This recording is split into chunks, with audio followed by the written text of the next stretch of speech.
likes to this videos? If we make 5,000 likes to this video, we will upload more patriotic news. Thank you. Breaking: Rex Tillerson makes historic deal with Philippines that has terrified. The Pentagon is planning to allow the United States military to conduct airstrikes against ISIS in the Philippines, according to two defense officials. NBC News reports, the authority to strike ISIS targets as part of collective self-defense could be granted as part of an official military operation that may be named as early as Tuesday, said the officials. The strikes would likely be conducted by armed drones. If this is approved, then the military will fight against ISIS in the Philippines, which can be a treat to the region. The Philippine forces will join in the fight against the Islamic State. NBC News reports, the U.S. military has been sharing intelligence with the Philippines for years, according to Pentagon spokesperson Captain Jeff Davis, who called it a steady state. We have had a consistent counter-terror presence in the Philippines for 15 years now, he said. Image: Duterte shakes hands with Tillerson during a meeting at the presidential palace in Manila. Secretary of State Rex Tillerson visited Manila on Monday and said that the United States will help the Philippines in the fight against ISIS. The U.S. team of Special Operations Forces, based in Zamboanga, will continue to provide intelligence and logistical support to the Philippine government in the fight against the radical militant group called the MAOD Group, which is connected with the Abu Sayyaf terrorist organization and the group known as IS in the country's southern part of the country. NBC News cites Tillerson, "We're providing them some training and some guidance in terms of how to deal with an enemy that fights in ways that are not like most people have ever had to deal with. I see no conflict at all in our helping them with that situation and our views of other human rights concerns we have with respect to how they carry out their counter-narcotics activities. More troops will be needed in order to retake Milwari from Islamic control. ISIS must be defeated."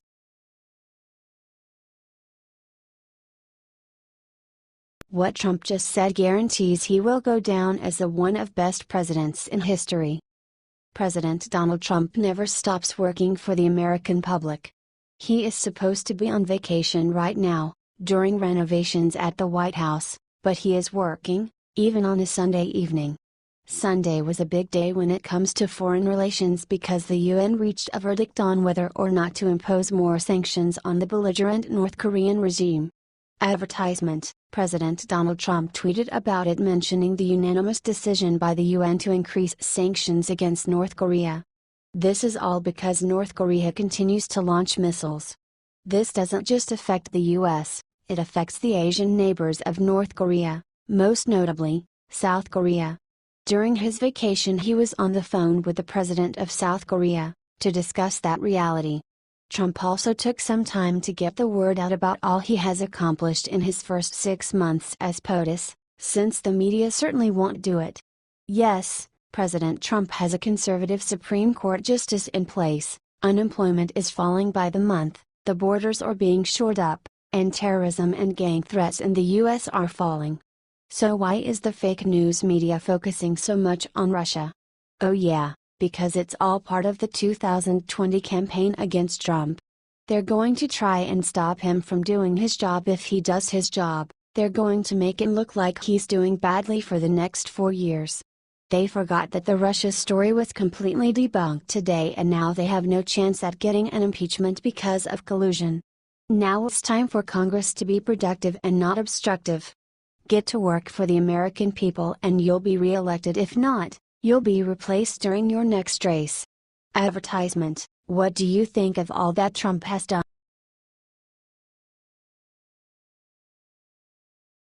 Right after suing Trump, Rams busted siphoning off $55 million in massive scandal. President Trump knows that Rahm Emanuel is a liar. He is the mayor of Chicago and is one of the most corrupt individuals in politics. He is one in a long line of corrupt Chicago mayors. The lawsuit that Rahm Emanuel brought against the Dodge is clearly a fake. His fake lawsuit against the Dodge's promise to pull funding from sanctuary cities is a distraction from the $55 million scandal in Chicago that hit airwaves last week. Advertisement: the aldermen of Chicago and city officials have called out Emanuel of redirecting $55 million into funds that were designated to aid the poor, and mostly black portion of Chicago's South Side. He instead rerouted the tax funds and no one noticed because it wasn't disclosed on the tax bills. What happens in Chicago, stays in Chicago. You can understand why Emanuel would be so desperate to divert attention from this scandal, and, so far, it's worked. By Sunday, Emanuel had announced his $3 million federal lawsuit, claiming the Trump administration was blackmailing the city of Chicago, and the national news outlets ate it up, Ram versus Trump. Unsurprisingly, that the mainstream media is refusing to cover the debacle in Chicago. He claims he is worried about the $3 million that Chicago will lose if they refuse to cooperate with immigration laws. He said he wanted the money to purchase some cop cars. What is he doing with that $55 million he redirected? It's been dubbed a slush fund scheme for money laundering. That $55 million could have helped Chicago's struggling public schools. It could have purchased those police vehicles Ram says he's so concerned about, or put more cops on the street. Chicago ended July with more than 400 murders, putting the city on pace to exceed the number of killings in 2016 with 781 homicides. Lord knows Chicago could use more cops. Yes, the poor of Chicago are suffering because Emanuel embezzled $55 million that was designated to assist them. Advertisement: should Trump sue him?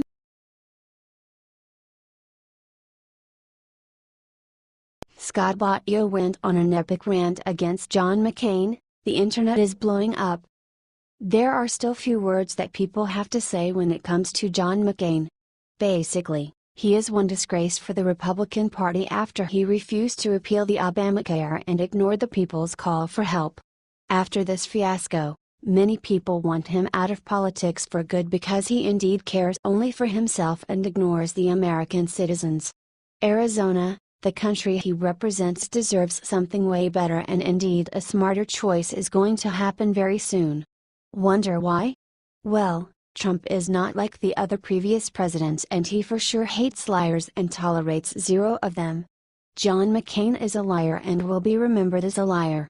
Trump is supported by many people and people actually listen and trust him, unlike McCain, so basically, McCain will be soon out of the picture. For example, TruthFeed enlightened us with this big Trump supporter and his message towards McCain. Actor Scott Baio is not here for McCain, and he called this man a liberal hack and not a hero, which is correct.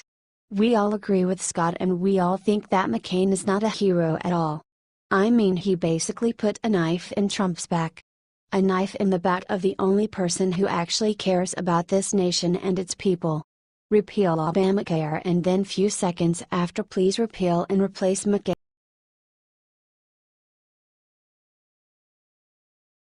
Eric Bolling breaks silence with heartbreaking statement on sexual harassment allegations. Fox News and Bolling are in deep water right now. Another sexual allegation is on their shoulders, and once again the nation is confused because nothing is proven and we do not know the truth. Bolling is a former commodities trader and best-selling author, had been a longtime co-host of The Five, and more recently he was involved in the launch of a new late-afternoon show, The Fox News Specialists. But, sadly, he was accused of sexual harassment by Carolyn Heldman. Now, even two employees accused him of sending a lewd picture to them, reports Sidger. No one should be claiming this sort of thing without presenting solid proof. That is why this case is weird, and there is a possibility of a conspiracy. He was quiet for a while, but after this allegation that he sent pictures of his genitals, he decided to clear his name and choose Twitter for it. Fox also released a statement regarding this issue with Bolling. Eric Bolling has been suspended pending the results of an investigation, which is currently underway. Many people do not know what to believe when it comes to this case. So many of them think that Carolyn is a Democrat and purposely is doing this and targets the Republican host. There is no evidence present at the moment, so anything is possible.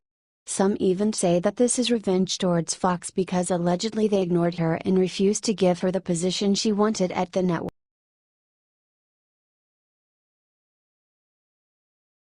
Pelosi's head explodes when she sees how many federal jobs Trump's cut in 200 days. Nancy Pelosi's head exploded when she saw how many federal jobs President Trump has already cut in his first 200 days in office. The amount of jobs shed is shockingly large and good news for most Americans. Advertisement. Not for the Democrats like Pelosi who depend on patronage jobs and the absolute loyalty they bring to support the Democrats and their various initiatives. This was no easy feat either. What with the enormous power the federal employee union wields in Washington. It is still a very powerful union, which is one reason it has been so hard to cut back on the bloated workforce. A new July jobs report tells the epic tale of success and follow-through for Trump and his administration, who have made it a cornerstone of their agenda to cut government waste and save the taxpayer from the federal bureaucracy swallowing any more of their paycheck. It is a voracious beast, is it not? According to the report, the Trump administration has shed nearly 11,000 federal employees during its first 6 months, which is a breath of sanity after a nearly 2-year trend of explosive hiring by the executive branch. The Bureau of Labor Statistics report shows non-postal federal agencies employ 2,188,900 workers at the end of the month, down 2,200 from June and 10,700 from January. Keep it up, President Trump. There is so much wasteful spending in the bloated workforce, you might be able to balance the damn budget just by cutting all the useless positions. This is a massive win for President Trump and one the media sadly will not give him credit for. We all remember during the campaign where Trump said he would sort out our bloated budget and workforce. And he is delivering. Advertisement. In a big